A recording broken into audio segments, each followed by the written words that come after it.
هەموو جۆرەکانی ئەوەی کە ئەمڕۆ پێوتێ شۆربە پێوترە شلە هەر ناوێکی لێ ئەندرێ یەکێک بۆ لە محبینی پێغەمبەر صلی الله عليه وآله وسلم. لەناو جۆرەکانی شلەمەنیە سرکەی زۆر پێخۆش بوو پێغەمبەر صلی الله عليه وسلم. فەرمووی لە ڕوایەتێکە إن الخل نعم الأدم يا أدم پێغەمبەر صلی الله عليه وسلم فەرمووی چاکترین یا باشترین ئای چ شتێکی چاکە بریتی بێت لە چی لە سرکە کاتێکە لەسەر خوانەکەت ئەبێواتە نان لەگەڵ سرکا بخۆی.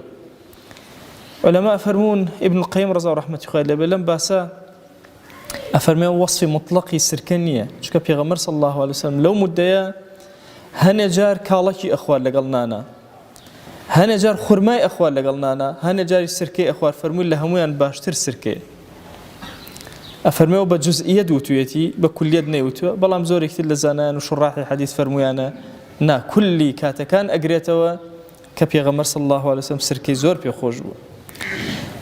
لەناو جۆری شلەکانە خۆشەویست زۆر حەزی بە کوولەکە بوو. ئەنەس بۆمانە گێڕێتەوە فەرمێ لە خزمەت پێغەمبەر صلی الله عليه وسلم دانیشتە بووین، سەریدێکیان هێنا خسیانە خزمەت پێغەمبەر صلی الله عليه وسلم بە سەریە کوولەکەیان دانەبوو. ئاگەم لێ بوو بە قەراقی قەسعەکە کوولەکانی ئەخوارد.